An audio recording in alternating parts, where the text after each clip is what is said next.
Intended for my very first record to be blues, but I had a point to prove, so I wanted to stick with my fan base. One of the world's most popular groups of the 70s and 80s.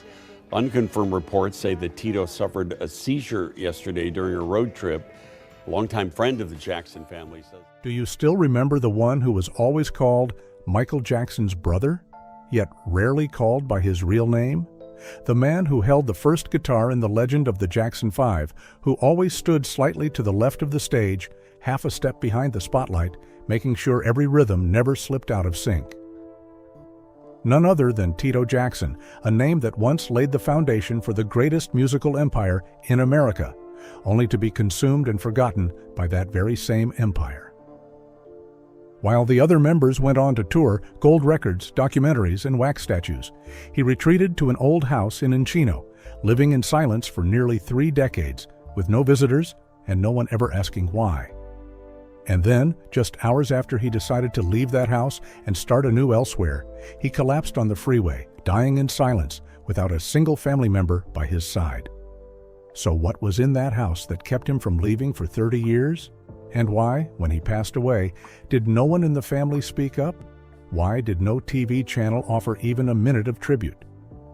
Today's video follows the trail of unheard recordings, unsent letters, and a truth hidden behind a second-floor wall until the day he was no longer alive to tell it. This is the story of Tito Jackson, the man who kept the rhythm for a legend, only to be denied by the very legend he helped build. All the tragedy began when the world turned its back on him and he chose to take shelter in a place no one expected, a silent house hidden behind a row of trees. That was where his 30-year disappearance began, and ended with a death no one came to claim. He was once seen standing quietly behind Michael, arms wrapped around the familiar guitar like it was part of his body, his eyes calm amid a sea of cheers. But in the fall of 1993, when his 21-year marriage to Dolores D.D. Jackson fell apart amid unresolved conflicts and long-standing tensions with his brothers over profit-sharing began to surface, Tito disappeared. He was no longer on stage, no longer backstage, and not even mentioned once on year-end television specials. Shortly after, he quietly signed a deal to purchase a house at the end of Havenhurst Drive in the quiet Encino neighborhood, just 38 minutes from Michael's mansion. The house, nearly 3,000 square feet, had 5 bedrooms, 4 bathrooms, and a small backyard garden once designed for meditation. Its previous owner, a bankrupt TV director, was desperate to sell it at $680,000, a steep drop from its original $765,000 listing. Tito paid in full, in cash. He used the last of his solo performance fees and royalty advances from 1992, almost everything he had left. The real estate agent recalled that during the house tour, Tito didn't ask a single question about the furniture, the layout, or the amenities. He walked straight to the living room, looked up at the ceiling, and asked, "Is there any room that's soundproof?" No one thought much of it at the time, but later, when the truth unraveled, people realized that from that very moment, the house had already begun its slow, quiet transformation into a tomb, and no one noticed. Today, the house still sits in silence at the bottom of Havenhurst Drive. The grass grows ankle-high, and the porch light turns on every night at 7, even though no one lives there anymore. Neighbors say that for nearly 30 years, Tito Jackson rarely left the house. He received no guests, and no one ever heard music from within. After his death, police entered to catalog the estate and discovered a locked cabinet deep under the kitchen. Inside were documents never mentioned before, and an object that made them seal off the entire property immediately. No one ever revealed what it was. Since then, people have claimed to hear strange noises at night, like someone pulling wires or opening something that was meant to stay hidden. No one dares return, and the house has become a mystery, haunted by truths never brought to light. No one expected that buying that house would send Tito Jackson into a spiral of relentless tragedy. It wasn't just a place where new wounds began, it was where old ones came to hide. And to understand why he couldn't leave it for 30 years, we have to go back to a time when he didn't even have a corner to call his own. Tito Jackson was born on October 15, 1953, in a small wooden house in Gary, Indiana, where winters cut through skin and privacy was a luxury no one had. His family of 11 squeezed into 2 bedrooms and a shared kitchen. No one had their own bed. Tito grew up on thin mattresses laid along the hallway beneath the faded wedding photo of his parents. Every morning he'd wake to someone else's feet. Every night he'd wait for all the lights to go out before lying down. His father, Joe Jackson, was never gentle. He believed in iron discipline and a music dream he dictated himself. No consent needed. From the moment Tito learned to hold a guitar, Joe began the family training program, where every child had to practice daily, regardless of fever or fatigue. Tito once played the same song for 4 hours because he missed a single note. Every mistake was met with the crack of a leather belt, faster than any excuse could come out. And if a child cried, the rehearsal doubled in length. When Tito was 6, he dropped the guitar. The punishment was a slap that split his lip. Then he was locked in a shed for 3 hours. No electricity, no flashlight, no comfort. Only cold air, the smell of rotting wood, and a sinking feeling that he was slowly disappearing from the world. Joe was more than a father. He was the manager, the boss, the executioner. Tito couldn't choose the music he played. He wasn't allowed to speak of his dreams. He only knew how to obey, because any resistance came at the cost of silence, beatings, or rehearsals that ran until midnight. What the Jacksons called talent was never nurtured with love. It was extracted through pressure, fear, and grueling rehearsals where every slip-up was remembered like a sin. So when Tito moved into the Encino house in 1995, he always left the bedroom door ajar, the hallway light on, and the curtains open to the breeze. Not because he liked the light, but because he couldn't bear a closed room anymore, not after all those years locked inside something called family. Tito first stepped on stage in 1965 at just 12 years old with his brothers in the Jackson Brothers Band. He was the only one without a microphone. Joe told him to hold a guitar, and from that moment he became the musical shadow behind all the glory. Tito played well, exceptionally well. But while Michael learned to sing, dance, and speak in public, Tito learned how to stay in the background, keep time, count silently in his head, and end his part before anyone even saw him.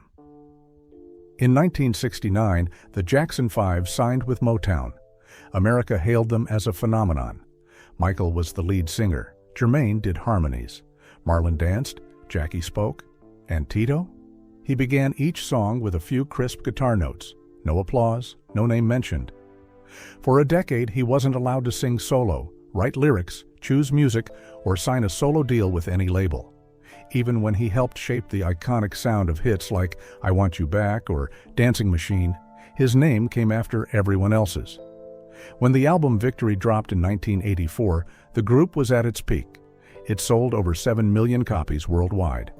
They launched a grand tour. Brothers took turns giving interviews. But within 2 months, Tito discovered nearly $40,000 missing from his share of the profits. When he asked, no one gave a clear answer. Jermaine blamed accounting, Marlon avoided the topic, and Michael, by then untouchable, simply gave him a hug without ever looking him in the eye. That night, Tito returned to the Encino house. He walked straight into the upstairs bathroom, stood before the mirror, and stared at his own reflection for nearly an hour. He was seething, weighed down by the feeling that no one had ever truly acknowledged the years he had spent honing his craft in silence. Then, in a flash no one could stop, he slammed his fist into the glass. The mirror shattered, shards crashing into the sink and slicing deep into his left palm. But it wasn't just the mirror that broke. Something inside him fractured too. From that moment on, the rage he had buried throughout his career slowly began to reveal itself, piece by piece, within the walls of that very house. And perhaps, in all those years of being pushed behind fame, the only thing that tethered him to the world was a woman who called him by his real name, even when the rest of the world saw him as nothing more than Michael's brother. Yet it was Tito himself who made the greatest mistake with the one person who had truly stood by his side. Tito Jackson once told a close friend that he wasn't afraid of loneliness. He was only afraid that no one would call him by his name anymore. His marriage to Dolores D.D. Martis had once been the only thing that held him steady when the glory began to fade. They married in 1972, when Tito was just 19 and the Jackson 5 were at their peak. Dee was not a celebrity, but she was the only one who dared tell him that he, too, deserved a place at the front of the stage. But fame and control slowly suffocated every private space in their marriage. Joe Jackson never accepted Dee. From the moment she stepped into the Jackson household, she was treated as an outsider. Joe had once told Tito to his face, "You married the wrong woman." To him, Dee wasn't an artist, had no fame, came from no notable family, and more importantly, was not part of his grand plan to expand the Jackson empire. She was never allowed to voice her opinions in family meetings. On holidays, Dee always sat at the end of the table, silent and withdrawn. Even though she was the mother of 3 of his grandchildren, she was never properly acknowledged in any public interview. Tito knew all this, but he never spoke up. And it was his silence that pushed the only woman who had ever defended him into a place of isolation, with no way out. He didn't know that if he had stood up to protect his wife and children, the tragedy that followed might never have happened. Eventually, after repeated conflicts within the family, Tito seemed to give up. Through the 1980s, he toured constantly, barely returning home. By 1993, they filed for divorce without so much as a farewell announcement in the press. Tito moved out, keeping nothing but his old guitar and a suitcase of documents. He bought the Encino house and almost completely disappeared from the public eye. Then, just a year later, in August 1994, Dee was found dead in the bathtub of her new boyfriend's apartment in Los Angeles. Her body showed no obvious injuries, but tests revealed alcohol in her system and a bruise on her left shoulder. The police ruled it an accident, but close acquaintances said that neighbors heard shouting that night, followed by a loud thud as if something heavy had hit the bathroom floor. The boyfriend was never charged. The case was quickly closed, and the public began to ask, why didn't Tito attend the funeral? In the press, he was seen as the indifferent father. But in the Encino house, on the night Dee died, Tito sat in the living room for 5 hours and wrote 3 letters by hand to his eldest son, Tito Jackson, who was just 16 at the time.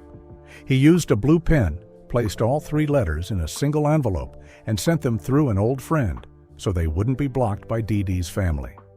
But the letter never arrived. 3 days later, the court declared Tito emotionally unfit to retain custody. All parental rights for his 3 sons were transferred to the maternal side. During the ruling, Tito said nothing. He simply stood and walked out while everyone else was still seated. Tito had once believed that if he couldn't save his marriage, at least he could remain a father. But fate seems especially cruel to those who choose to suffer in silence. After Michael's death in 2009, the entire Jackson family was shaken. A closed-door meeting was held to determine who would take guardianship of the King of Pop's 3 orphaned children. And that responsibility was handed to the one person Michael had always trusted above all else, his mother, Catherine Jackson, then 79 years old.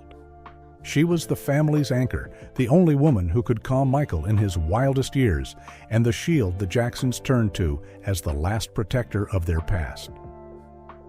The court quickly approved Catherine as the legal guardian. Everyone agreed, and no one, not a single soul, considered Tito. He sat silently in the back row of the hearing, offering no statement, filing no petition, and no one asked if he wished to speak. When the meeting ended, Tito left the courthouse early. The radio in his car remained off. Only the sound of wind and a rising, unspoken truth swirled in his chest. Even with his brother gone, he was still just the man left outside the frame. 3 years later, another tragedy came. In 2012, Catherine Jackson went missing for nearly 10 days. While the family kept the news hidden, the 3 children panicked, unable to make contact, and the entire nation watched. The court immediately suspended her guardianship. And then, in an emergency hearing, the person chosen to replace her was not Tito, but Tito Jackson, his own son. The reason was simple. TJ was young, raising a family, emotionally stable, and especially close to Michael's kids. No one in the courtroom objected. Not a single but was heard from the family's bench. At that moment, it seemed the Jackson clan had silently agreed that Tito no longer held any authority. He didn't speak. He didn't hug his son. He didn't stay till the end of the hearing. As he walked down the courthouse hallway, his hands clenched in his coat pockets. And perhaps never before had he seen it so clearly. He had just been replaced by the very son he had once carried in his arms. By 2015, when TJ was accused of mishandling nearly $900,000 from Michael's children's trust fund, the media waited for Tito to speak. But he said nothing. That morning, he read the headlines alone in a dim kitchen. The lights were still off, the air still cold, and the newspaper trembled slightly in his hands. He folded it, set it on the table, poured a glass of cold water, drank it all, then turned off the light as if there was nothing left to continue. In that darkness, no one came to ask what he thought. No one asked why he didn't speak up. And no one remembered that Tito, the man who once kept rhythm for this entire family, had been forgotten so thoroughly he no longer had a seat at the table, not even as a father. He wasn't just forgotten by his family, the stage too had turned its back on him. After 2006, Tito Jackson stopped performing. The invitations dried up, old contracts were not renewed. He had no legal representative, no one to manage accounts, no access to his own royalties, because the original email had been tied to his former manager, and no one in the family remembered the password. For nearly a decade, he lived like a shadow in the Encino house. No one knew where his money came from, no one asked, and he didn't say. But starting in 2013, tax notices began appearing on his door. Over $5,000 in unpaid property taxes each year. Tito would take them down, fold them, and tuck them into a kitchen drawer. By 2020, the debt exceeded $27,000, and the house was listed for possible foreclosure. Still, it stood, water-stained roof, rusting gate, porch light turning on at 7 p.m. each night, as if he was still trying to convince the world that he hadn't disappeared. Only after his death did the cleaning crew discover how he'd survived. Behind an old oil painting at the entrance was a hidden wall pocket stuffed with newspaper from 2008. Inside were 3 envelopes filled with old $20 bills, totaling nearly $19,000, just enough to keep the lights on for a few more winters. On the back of the frame was a message in thick but trembling red ink. Only use when the lights are about to go out. And truly, once no one was left to turn the lights on, everything he had hidden began to emerge. When the Encino house finally deteriorated beyond repair, he had no choice but to make a decision, to leave. But was that the right decision? Maybe not. Because what you're about to hear next is heartbreaking. No one truly knows why he chose Claremore, Oklahoma. Maybe it was far enough for no one to find him. Maybe the land was cheap, and the Jackson name meant nothing there. On September 15, 2024, he set out with his associate, Terry Harvey, bringing along a few vintage cars, some old belongings, and a faint hope that it wasn't too late to begin again. As their car passed through Gallup, New Mexico, Tito began to sweat. He clutched his chest, leaned back against the seat, eyes fixed forward without saying a word. Terry assumed he was just exhausted from the road, but minutes later, Tito stopped moving. Police received a call from a nearby shopping center. When the ambulance arrived, Tito still had a faint breath. But at the local hospital, he was pronounced dead from acute heart failure, alone, with no final words. The entire thing happened in less than an hour. Among his belongings were a faded photograph of his 3 sons, an empty notebook, and an unlabeled cassette tape. The tape had a small scratch on its surface, as if it had once been inserted, then pulled out halfway. A week later, the Encino house was sealed off. From the outside, it looked like a hollow shell. Porch littered with dead leaves, dusty curtains no one had drawn, and an electric meter still blinking with unpaid taxes. At this point, don't you feel a chill, knowing that Tito Jackson hadn't even gone far from the house before he collapsed on the road? Could it be that for those 30 years, that house wasn't just his last shelter, but something darker, something that held on to him until the very end? After Tito's sudden death, there was no named heir, no legal successor. The house was classified as abandoned property, subject to automatic liquidation. The first cleanup steps were carried out like any bureaucratic process, but no one expected the house to resist. 3 tenants moved in and each moved out, none staying more than 30 days. They all told eerily similar stories. Faint guitar strumming at midnight, hallway lights flicking on at 4:41 a.m., and basement radios playing music no one could identify. But what truly unsettled the inventory team wasn't the sounds. It was what they found upstairs. Behind a thin wooden panel near the head of the bed, a small wooden box was embedded in the wall. No lock, no label, just a single strip of silver tape with a message scrawled across it. Do not open if you still resent your father. Inside, there was no money, no legal documents, only 3 handwritten letters, one for TJ, one for Terrell, and one for Taj. Each was written in blue ink, the pen stroke steady, yet trembling. In them, Tito didn't apologize for being absent. Instead, he recounted, moment by moment, the day he secretly stood outside the classroom when TJ graduated high school, the day he quietly sent flowers to Dee Dee's funeral under someone else's name, and wrote, "I didn't come not because I didn't love your mother, but because if I walked in, everyone would believe I was to blame." At the bottom of the box was a small family photo from 1989. On the back, Tito had written one final line in red ink, "The only photo I never cut anyone out of." When the last person left the house, they taped a note to the wooden board nailed over the door. "There's something in here that shouldn't be disturbed." And so he left this world in the most heartbreaking way. Tito Jackson has no documentary retelling his life, no tribute concert. Not a single night of commemoration was held after his passing. Television channels that once aired hours of programming on Michael, Janet, or Jermaine spared only seconds, if any, for Tito. No news outlet reviewed his solo work. And in Jackson 5 compilation albums, the ones that once shook America, his name was rarely bolded, sometimes misspelled, sometimes omitted, as if he'd never really been on that stage at all. In the dust-covered house tucked away in Encino, the unreleased recordings are still there. The tapes no one dares to play, and a wooden box hidden behind a wall with 3 letters to sons he never had the chance to fully raise. Tito was the first to hold a guitar in the family. He opened the doors to a legacy, but was never its center. He followed the spotlight, kept the rhythm steady, the timing sharp, but was never allowed to raise his own voice.